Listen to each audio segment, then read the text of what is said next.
이렇게 움직이는 주체가 개인 세력들이 많이 움직여요. 근데 이런 테마주에서 보면 외인이라고 잡힌 사람들이 들어오긴 하는데 이거는 진짜 외인이 아니고 얘들은 우리가 소위 부르는 검은 머리 외국인이라고 불러요. 검은 머리 외국인, 외인. 이 말은 뭐냐면 계좌만 외국 계좌고 실제로 한국 사람들이고 세력들이란 얘기인데 얘들은 단타예요. 무조건 단타꾼. 그냥 단타 치러 오는 거예요. 얘들이나 같은 애들이에요. 그러니까 그렇게 생각하시면 되고요. 외국인이 아니란 얘기예요. 이거 외인이 아니다. 외인이 아니다. 네, 아니에요. 그래서 이런 개인들이 움직이는 이 개인 세력들이 잡주에는 대부분 움직인다 생각하시면 되고요. 그래서 그러면 이제 세력 개념은 얘기를 드렸고, 그래서 뭐 세력의 흐름을 이해한다 어쩐다 하는데 이건 이제 뭐 차차 또 알게 되실 거고 보시면. 그래서 꼭 이런 개인 세력뿐만이 아니라 기관이나 이제 외인도 세력이다. 결국은 돈을 크게 종목의 주체가 돼서 움직이는 게 세력이다. 네, 그렇게 생각하시면 되고요. 뭐 반대로 주포의 개념은 뭐냐면, 주포의 개념은 비슷하면서 약간 다른데, 세력이 하나가 아니고 여러 개일 수가 있잖아요. 주체가. 뭐, 간단한 잡주에서는 한 세력이 움직이는데, 좀 커다랗게 거래대금이 많이 실리고 시장 관심을 받는 종목들은 세력도 여러 개가 움직여요. 그러면 창구도 여러 개가 쓸 수가 있어요. 창구를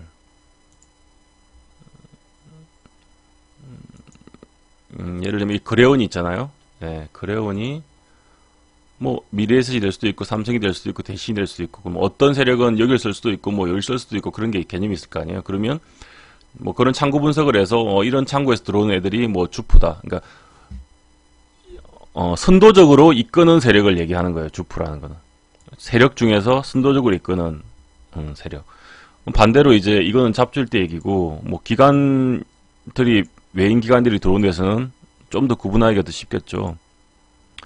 그렇게 참고를 봐도 되지만 뭐 이렇게 볼 수도 있죠. 여기 보면 뜨잖아요. 뭐 메릴린치 HST 이게 외국계가 뜨잖아요. 뭐 이랬을 때 어떤 게서 주도적으로 사면 외인들 중에서 어떤 창구 쪽이 뭐 주포다 이렇게 얘기할 수도 있고, 기관들 중에서 뭐 투신이 많이 사고 있다. 그럼 투신이 기관 중에서는 주포가 되는 거죠. 예, 그런 게 주포의 개념이고요. 그러면 이 종목을 올리는데 당장 주포를 내가 파악을 하게 된다면 만약에 주포의 물량 흐름을 체크를 하면서 홀딩할 건지 자를 건지 손절할 건지 결정할 수 있다는 거죠. 예, 그런데 활용할 수 있는 거고요. 주포의 개념이 있고, 그리고 차트를 공부하다 보면 많이 듣게 되는 얘기 중에 하나가, 이거는 이제 팁에 가까운 건데,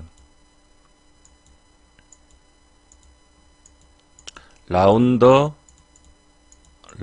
픽이라는 개념이 있어요. 라운드 픽이라는 개념이 있어요. 그리고 하나는 라운드 픽에부터 얘기해 볼게요. 라운드 픽에는 간단히 아까 얘기 드렸잖아요. 이평선처럼 일단 지지와 저항으로 작용할 수도 있어요. 근데 이거는 심리적인 부분이에요. 심리적인 부분. 이게 뭐냐면 우리가 어떤 특정 가격대 보면 이런 데 보면 18,000원 보이시죠? 그리고 17,500원, 17,000원. 특징이 뭐예요? 뒤에가 000 또는 00으로 끝나죠. 딱 끊어지는 가격대. 가격이 딱딱 끊어지잖아요. 네. 그런 가격대의 가격을 라운드 피겨라고 표현을 해요. 그런 가격대의 가격들을. 만 원이 가장 대표적으로 만 원이면 되겠죠. 만 원 이런 거. 네, 5,000원.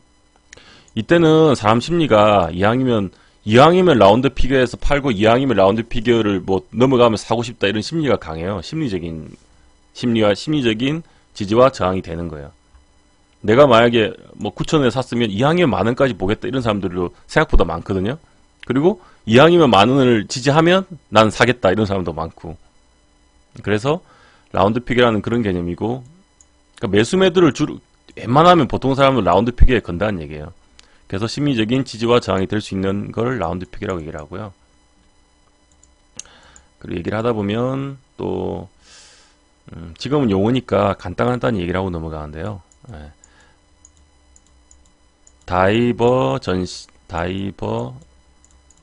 다이버전시라는 개념이 있어요. 다이버전스라고도 하고 다이버전시라고도 하는데, 이런 얘기는 일반적으로 이게 영어로 검색을 해보면 어떤 얘기냐면 이상한 현상 뭐 그런 뜻이에요. 이상한 현상. 간단히 얘기하면 이상한 현상. 네, 다이버전시. 왜냐하면 상식적으로 맞지 않는 현상 이런 걸 얘기하는 건데, 간단히 이게 보조 지표에서도 활용할 수 있고 일반 차트를 볼 때도 활용하는데, 간단히 얘기하면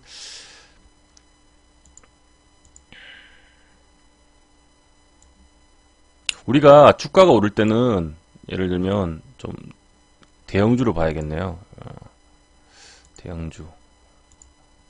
대형주가 일단 파동이나 이런 차트에 대해서는 정직하게 정석적으로 움직이는 게 많기 때문에 이런 원리적인 설명에는 대형주가 더 좋거든요. 이런 거 해볼까? 자, 봅시다. 삼성전기를 본다고 치고, 주식이 주가가 오르려면 기본적인 큰 전제는 뭐냐면, 주가가 오르려면요, 거래량이 늘어야 돼요. 예, 주가가 오르려면 거래량이 늘는 게 맞는 거예요. 이게 정상적인 흐름이고, 반대로 주가가 내리려면 거래량도 줄면서 내리는 게 이게 정상이다. 왜냐면 사람들이 관심을 갖고 많이 사야지 오를 거 아니에요. 그리고 안 사면은 거래량이 줄면서 이게 떨어지는 거예요. 이게 정상적인 흐름인데, 근데 간혹 보면 이렇게 오르다가 오르죠. 주가가 이 거래량이 여기 좀 정확한 패턴 증가하잖아요. 증가하죠. 여기 지워볼게요. 자, 이 거래량을 보면 증가하죠. 이게 정상적으로 이렇게 증가하면서 오르는 거예요. 근데 주가가 떨어지는 건 아닌데 지금 횡보잖아요. 횡보하고 있는 거잖아요. 빠지는 게 아닌데 거래량이 줄잖아요. 줄어. 그러면 줄고 어떨 땐 심지어 이렇게 해서 좀 서서히 오를 때도 있어요. 약간 서서히 오를 때도 있고. 그러면 일단 이게 이상한 거예요. 이상한 거. 상승 중에 계속 거래량이 늘면서 올라야 되는데 오르는데 거래량이 줄거나 횡보하는데 거래량이 줄면 일단 좀 이상한 거예요. 흐름이. 반대로 하락 중에도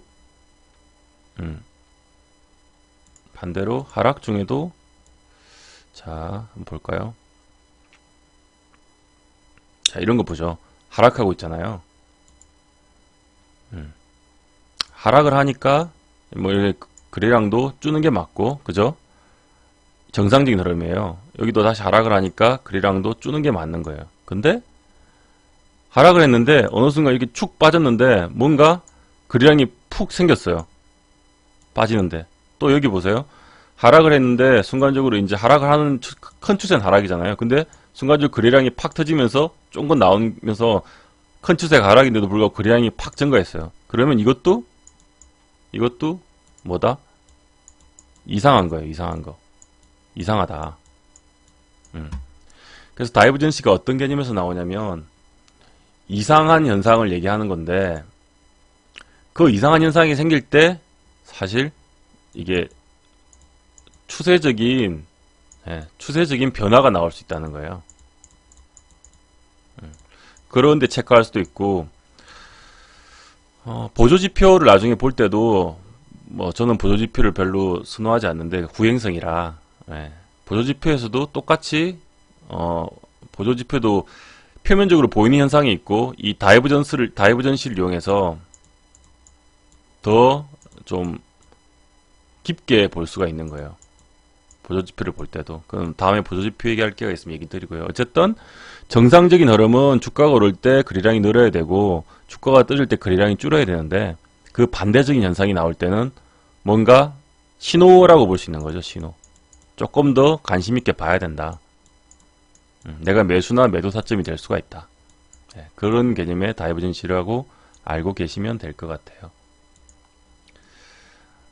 자, 그러면 일단 차트 부분을 다 했고요. 이제 마지막으로 기업 뉴스에 관한 부분에 알아볼게요. 그러니까 오늘 아까 주제가 매매 시 알아야 될 필수 용어와 그리고 호재, 악재 뉴스에 대해서 이제 구분하는 법에 대해서 오늘 얘기를 하잖아요. 이제 거기에 대해서 얘기를 해볼 건데요.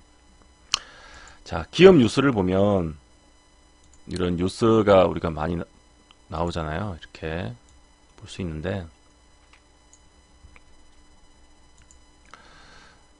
이게 전체를 일단 체크해서 나중에 검색해야 되니까 자, 일단은 제일 많이 들어본 게 뭐죠? 제가 하다 보면 안 좋은 기업일수록 특히 좋은 얘기부터 할까요, 그러면? 아까 여기 설명을 드렸는데 맞아요. 서울 반도체 얘는 오늘 뭐 어닝 스프라이즈라고 딱 표현하지는 않았는데 거의 뭐 그 정도급의 좋은 오늘 오른 이유가 자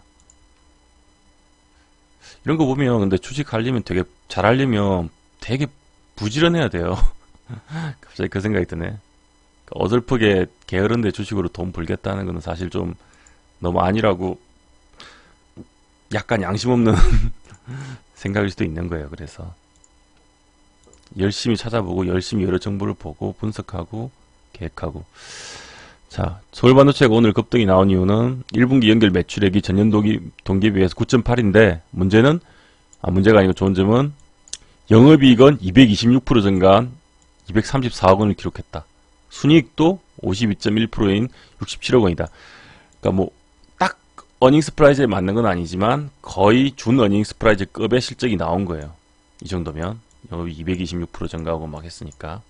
근데 어닝스 프라이즈 하면 사실은 막 100% 이상 막 순이익이 나오고 그러기도 하는데 네.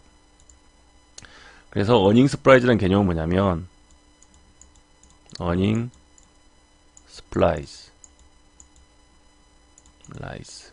라는 개념이 뭐냐면 우리가 예상한 분기 실적이 1년에 4번 발표되잖아요. 분기마다. 네. 근데 시장에서 어느 정도 예상한 예상치가 있다고요. 예상치. 4번 발표되는데 예상치가 있다고. 근데 그런 예상치를 훨씬 초과해서 실적이 딱 깜짝 실적이 나오는 거예요. 깜짝 실적. 깜짝 놀라면 그럼 시장은 당연히 주가는 원래 실적에 비례해서 올라가는 게 정상적인 거잖아요. 그래서 예상보다 훨씬 높은 실적을 나왔으니까 당연히 순간적으로 이렇게 지속적으로 그 며칠간 올라갈 수 있는 거죠. 쭉 올라가는 거죠. 이렇게 오늘 나왔죠. 또 오늘 발표됐는데 왜 이때 올라왔느냐? 이때 올랐잖아요. 제 강의 앞쪽을 들으시면 이때 매수 타점이라 이렇게 알 수가 있는데 제가 얘기를 드렸고 왜 올라왔냐면 기관이나 외인은 미리 알고 있었겠죠. 그래서 여기 보면 미리 매집을 한 거죠. 어쨌든 그렇게 해서 했고 그래서 어닝 스플라이즈 개념은 깜짝 실적 개념이고 호재로 작용을 한다. 호재로 작용을 한다. 비슷한 개념으로 조금 다르긴 하지만 자 턴 어라운드라고 이게 다 뉴스 검색해보면 있어요. 그리고 흑자 전환이라는 게 있어요. 흑자 전환. 이런 뉴스들이 뜰 수 있어요. 턴어라운드라는 거는 이제 뉴스로 턴어라운드라고 뭐 하면서 뭐 이렇게 실적 개선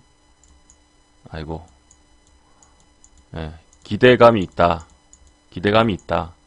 안 보이시죠? 잘. 실적 개선 기대감이 있다. 턴어라운드 하면서 뭐 이런 내용으로 뉴스가 나와요. 이 실적 개선 기대감이라는 수가 이건 팁 중에 하나인데 나오면 굉장히 호재예요. 호재. 이게 다 호재인데 실적 개선 기대감이 있는 애들은 좀 길게 보고 꾸준히 올라갈 수가 있는 거예요. 앞으로. 네. 어쨌든 턴어라운드라는 거는 앞으로 뭐 기술적인 무슨 해서든지 아니면 뭐 다른 인재를 받던 새로운 획기적인 사업하는 목적 변경을 하든지 해서 앞으로 새로운 신이익 창출할 기대감이 굉장히 커진 걸 그런 무슨 근거가 있을 때 이 기업은 이번 분기 아니면 뭐 다음 분기부터 턴어라운드를 할 것이다. 이렇게 얘기를 하는 거예요. 그래서 그렇게 되면 당연히 실적 개선에 대한 기대감이 있겠죠. 그리고 흑자 전환은 전분기까지 계속 적자였던 기업은 솔직히 주가가 계속 빠졌을 거 아니에요. 이렇게 계속 빠졌을 거 아니에요. 근데 이번 분기에 어떤 특정한 뭐 수익을 잘 났든지 앞으로 뭐 구조조정을 했든지 해서 흑자가 나온 거예요. 그러면 적자 하다가 흑자 나오면 어떻게 했어요? 주가가 당연히 그동안에 바닥을 치다가 턴하겠죠. 이렇게 이제부터 수익이 날 거니까. 흑자 전환도 역시 이렇게 나오면 이게 호재로 작용하는 겁니다. 이런 걸 여기를 치보면 다 나와요. 아까 자 이런 거 한번 치볼게요. 이런 내용 실제로 뉴스가 있는가? 자 흑자 전환 쭉 나오죠. 이렇게 흑자 전환 이러면 이 주가가 반응을 하는 거죠.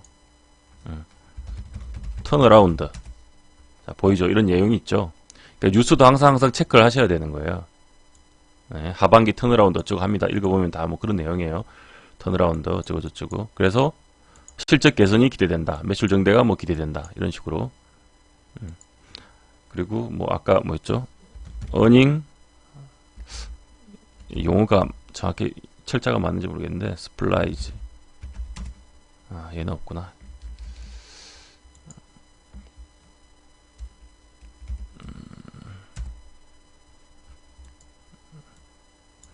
이게 용어가 틀릴 수도 있어요.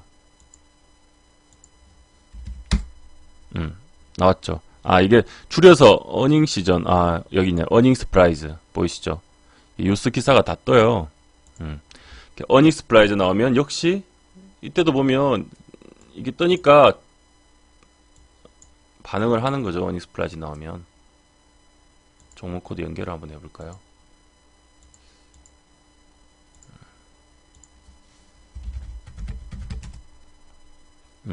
보세요. 예를 들면 자 4월 26일 날 뉴스가 나오긴 했지만 뭐 이렇게 되면 앞으로도 좋아질 수도 있고요. 근데 미리 다 매집을 해서 기관 외인들은 아니까 예상을 하고 매집을 하고 올리는 거예요. 그 전부터.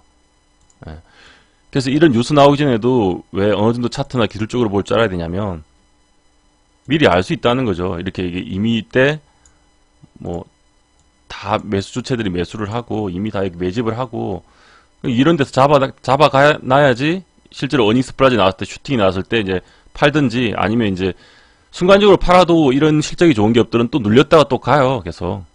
그렇기 때문에 그런 걸 기대할 수 있다. 좋은 호재로 작용한다. 지금 어닝 스프라이즈까지 했고요. 다음에 자 이왕하는 거 호재로 작용하는 뉴스부터 이제 다 끝내고 얘기를 드릴게요. 자, 그 다음에 또 많이 보는 뉴스 중에 하나가 정자인데 무상정자라는 게 있죠. 무상정자. 자, 무상증자는 간단히 얘기 드리면 주식이 종목이 어떤 종목이 적자 기업 말고 우량하든 뭐든 흑자를 내는 기업이 어쨌든 수익이 나면 이게 주주들한테 뭔가 이익을 돌려줘야 되잖아요. 우리가 주주 입장이라면 주주한테 이익을 돌려주는 방법은 크게 보면 두 가지가 있어요. 두 가지가. 한 가지는 배당을 주는 거예요. 배당.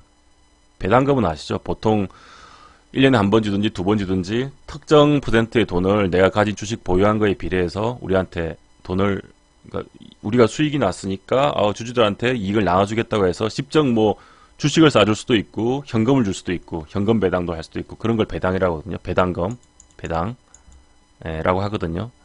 물론 회사 마음이에요. 줄 수도 있고 안 줄 수도 있고 배당을 주는 방법이 있고 세 가지 정도 있는데 하나는 이제 주식을 소각하는 방법이 있어요. 소각. 소각하는 방법도 한 가지라고 할 수 있겠네요. 주식 수를 줄이는 거예요. 회사가 주식을 사서 주식 수를 줄이면 결국은 총 주식 수가 줄어드니까 내가 가진 게 더 가치가 높아지겠죠. 네, 그런 식으로 도움을 주는 방법도 있고, 마지막으로 이제 무상증자를 하는 방법이 있어요. 무상증자라는 거는 예를 들면 몇백, 100%, 뭐 50% 이렇게 증자를 하는데 하면 무상증자를 하면 되게 재미난 거는 이게 일단 호재로 받아들이는 건 맞는데요. 호재인데 실제는 너는 그러니까 산술적으로 이익이 증가되는 건 아니에요. 무상증자라는 거는.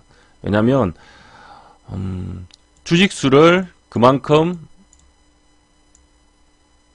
그러니까 가격 자체를 주식수를 증자라는 거는 100% 증자면 내가 예를 들면 주식수를 한 100개를 가지고 있었다. 그러면 증자를 하면 100% 증자를 200% 증자라고 하죠. 보통 해주면 내 주식을 2배로 늘려주는 거예요. 특정 기간 지난 뒤에 더 줘서. 네.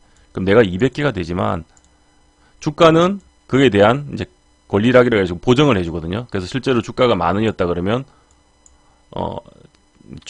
주식이 잠깐 이게 정지됐다가 5,000원에 시작을 하는 거예요. 첫 시작을. 그러면 뭐예요? 내가 가진 주식 수는 2배로 늘었지만 주가가 그만큼 조정되어서 5,000원에 시작하니까 사실상은 똑같은 거죠. 똑같은 거. 그죠? 근데 왜 이게 호재를 받아들이냐면 사람들 심리가 이렇게 10,000원 하던 게 5,000원으로 줄어들면 주식수가 실제로 늘었음에도 불구하고 이게 싸 보이는 거예요. 네, 이게 싸 보이는 거예요. 싸 보이는 거예요. 할인해서 보이는 거예요. 그래서 보통 무상증자를 한다 그러면 그때 호재를 받아들여서 그때부터 이렇게 오르는 경우가 많고요. 이제 무상증자를 해서 딱 거래증자 풀리는 날도 당일은 싸 보이기 때문에 한번 샥 급등 나왔다가 이렇게 샥 눌림 나오는 경우가 이렇게 많은 거예요. 그래서 당일날까지는 그래서 거의 이렇게 하다가 많이 이렇게 슈팅 나오는 경우가 많다. 그래서 호재로 받아들이는 경우가 많다. 그래서 실제로는 뭐 사실적으로 이득이는 건 아닌데 심리적인 싸게 보이는 효과를 위해서 이걸 호재로 받아들여서 주가가 무정을 한다 그러면 오를 확률이 높다. 그걸 알고 있으시면 되고요. 그러니까 무상으로 내 주식을 2배로 늘려준다는 개념이에요. 무상증자가. 무상이 그런 뜻이고요. 자, 그럼 지금까지 대충 자주 볼 수 있을 만한 호재를 대해서 봤고 이것도 한번 쳐볼까요? 자, 무상증자. 뉴스를 보면 이런 게 나와요. 다 나오잖아요. 한 주당 0.5주 무상증자 또 보면 얘는 100% 무상증자 이러면 2배 준다는 얘기고 내가 한 주 있으면 한 주 더 준다는 얘기예요. 뭐 이런 식으로 뜨죠. 나오는 거고. 자, 그 다음에 이제 이 개념이 헷갈릴 수도 있겠다. 자, 이제 유상증자라는 게 있어요. 유상증자. 여기서 이제 헷갈리는 부분이 나오는데 잘 들으셔야 돼요. 유상증자가 있고 유상증자는 일단 악재예요. 지금 말하는 거는 대부분이 악재로 받아들인다는 뜻이고요. 100%는 아닙니다. 주식에서 100%는 없어요. 왜냐하면 기업이 정말 망할 것 같고 힘든데 유상증자라는 거는 누가 됐든 돈을 넣고 주식을 늘리는 거거든요. 그러니까 일단 이렇게 그냥 유상증자로 뻑 뜨는 거는 주주한테 공모를 해서 주주가 돈을 더 내가지고 주식수를 늘리는 거예요. 그럼 주식수가 늘어나면 기존에 가지고 있던 주주들은 내 주가 가치가 떨어지겠죠. 전체 주식수가 늘어나니까. 그래서 당연히 악재인데 어쩌다가 간혹 뭐 한 2% 확률로 한 5% 확률로 이게 호재로 받아들일 수도 있는 경우가 생기는 게 뭐냐면 이 기업이 정말 어려워. 그리고 막 적자를 계속 내고 있어요. 근데 말 그대로 곧 망할 것 같아. 근데 의지는 있어요. 막 기술은 있는 기업에 예를 들면 그래요. 기술은 있는 기업인데 뭐 어떤 특정한 경제적인 이유나 뭐 이런 것 때문에 순간적인 악재가 만약에 온 거예요. 돈이 너무 그 유동성이 떨어져가지고 유동성이 이 기업은 돈만 있으면 살아날 것 같아요. 예를 들면 기술이 있는 기업이야. 기술이 있는 기업이라서. 그래서 정말 주주가 봐도 그런 기업도 있을 수가 있는 거예요. 가보면 원래 괜찮은 기업들이었는데 뭐 유동성 때문에 확 떨어져가지고 그럴 경우에 만약에 정말 주가가 바닥을 치고 있었는데 뭐 회사 대표가 정말 진지하게 얘기를 했어요. 예를 들면 저희가 유상증자를 하는 게 정말 죄송하지만 이 자금으로 이렇게 해서 수익을 할 수 있는 뭐 희망을 주는 거 있잖아요. 희망. 유정을 했을 때 당장으로는 건시적으로 봤을 땐 손해지만 주주 입장에서는. 근데 길게 보니까 이게 희망을 봐서 결국은 주가가 올라갈 수 있겠다. 왜냐하면 이렇게 해서 흑자 전환을 시키고 쭉쭉쭉 이제 이득을 봐서 올라갈 수 있겠다. 그러면 이게 호재로 봐드릴 수도 있는 거예요. 네. 그러나 일반적으로는 악재다. 일반 유정 때문에 악재다. 이거 알고 있으면 되고요.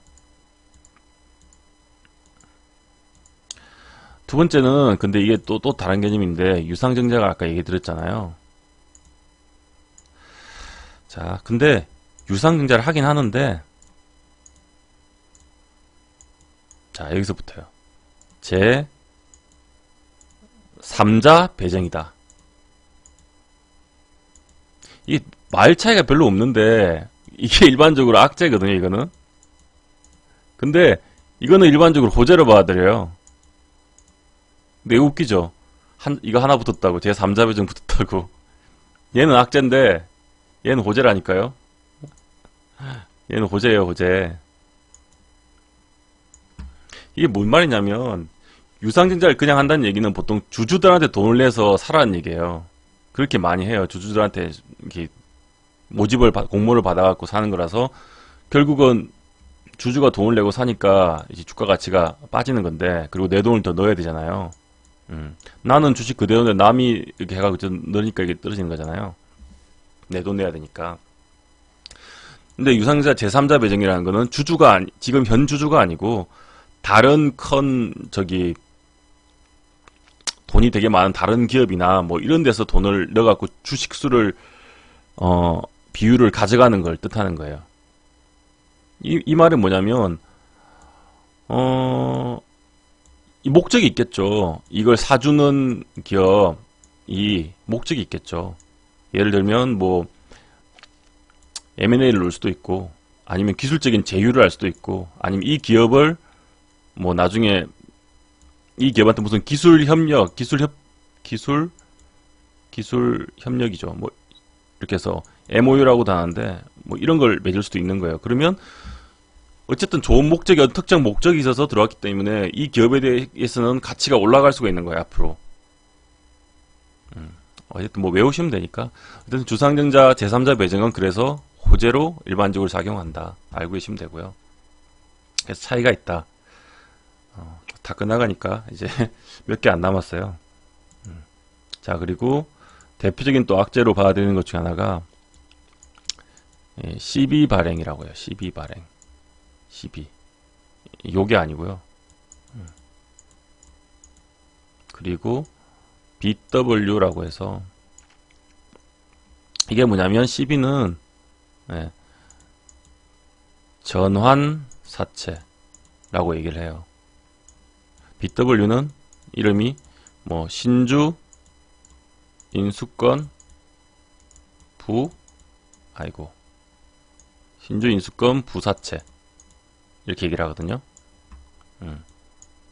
이걸 이제 발행한다 이런 얘기가 있는데, 일단 이렇게 뜨면은 기본적으로 근데 이런 데 뜨는 기업들은 적자 기업일 가능성이 커요. 적자 기업. 왜? 회사에 돈이 없으니까 약간 막 사채를 쓰든 뭐 주주한테 발행을 하든 어쨌든 적자였을 가능성이 커요. 그래서 이런 걸 많이 발행하는 기업일수록 관심 정보에서 빼버리는 게 낫죠. 안 하는 게 좋아요. 당연히 악재겠죠. 네, 당연히 악재입니다. 이 차이는 간단히 얘기 드리면 뭐냐면 이게 다 회사채거든요. 이 다 회사에서 발행하는 건데, 전환사채는 말 그대로 아마 특정한 이제 전환사채라는 거는 특정한 이제 가격대를 아마도 바꾸고 싶을 때 아마 이게 특정한 이제 이율로 이제 아마 바꿀 수 있는 사채를 얘기할 거예요. 지금 돈을 빌려준 대신에 특정 아마 가격을 지정하고 바꿀 수 있는 그런 사채를 얘기하는 거고요. 돈이 없으니까 돈을 끌을 때 쓰는 거예요. 신주인수권부 무사채라는 거는 아마 얘는 이제 그 돈으로 바꿀 수도 있고, 그리고 자기가 원하는 시점에 주식으로 바꿀 수도 있는 그런 회사채를 얘기하는 거예요. 두 개가 큰 개념에서 뭐 우리가 받은 입장에서는 큰 차이 없이 둘 다 안 좋은 건데, 그리고 아마 조금 차이가 바꾸는 것도 가격이 고정이냐 유동성이냐에 따라서 좀 아마 차이가 있을 거예요. 네. 근데 뭐 그건 크게 중요한 건 아니니까. 어쨌든 CB 전환사채나 BW 신주 인수권 사채는 네. 악재로 받아들인다. 이런 뉴스가 나오면 악재다. 어떻게 좀 악재 호재 뉴스 나왔을 때 구분이 이제 가실 건가요? 얘기들 보면 여기 보면 한번 쳐볼게요. 전환사채 발행. 이런 전환사채 발행을 남발하는 기업일수록 정말 뭐 좋은 기업은 별로 없어요. 근데 이게 이제 전체 시총 주식수 대비해서 뭐 한 5%나 한 5% 이내 뭐 한 넉넉하게 잡아도 10% 이내 전환사채를 발행하면 그나마 큰 주가 하락이 없을 수도 있는데 막 진짜 막 50%, 막 30% 이렇게 발행해버리면 주가가 확 빠질 수가 있어요. 완전 악재로 받아가지고 푹 빠진다고요. 재수없으면. 그래서 그 얼만큼 비율을 발행하는 것도 중요하고 가장 중요한 거는 일단 이런 거를 막 한 달마다 막 나오고 막 두 달마다 나오고 이렇게 남발하는 기업들은 기본적으로 오래 들고 갈 기업이 아니다. 이건 뭐 들고 갈 기업이 아니다. 들고 가면 안 된다. 한마디로 거의 대부분이 적자 기업일 거고 망할 기업이 많아요. 그런 기업들은. 간단하게 재물을 이렇게만 봐도 확 눈에 들어오잖아요. 자세하게 물론 이렇게 재무제표를 보는 게 더 확실하긴 한데 제주항공은 양호하죠. 근데 이런 기업 보면 하나 보죠. 자, 엉망이죠. 오늘 정리매매 들어가는 아까 그 종목인데 얘만 봐도 엉망이잖아요. 이런 종목은 얼마나 많이 전환사채 이런 걸 발행했겠어요. 지금까지 찾아보시면 뭐 다 아실 수 있는 부분이고. 자, 그래서 오늘은 매매 시 알아야 될 그런 필수 오늘은 매매 시 알아야 될 필수 용어들과 호재악재 뉴스를 구분하는 법에 대해서 알아봤고요. 아까 얘기 드린 시장에 관한 부분들, 그리고 매매에 관한 부분들, 그리고 차트에 관한 부분들, 마지막으로 기업 뉴스, 악재로 받아들이는 부분들, 그리고 호재로 대체적으로 받아들이는 부분들, 이런 부분에 대해서 얘기를 나눠봤습니다. 어떻게 잘 용어들이나 호재 악재에 대해서 구분하는데 조금 도움이 됐으면 저도 보람이 있을 것 같고요. 네, 어쨌든 그럼 오늘 강의는 여기까지 하도록 하겠습니다. 네, 수고하셨습니다.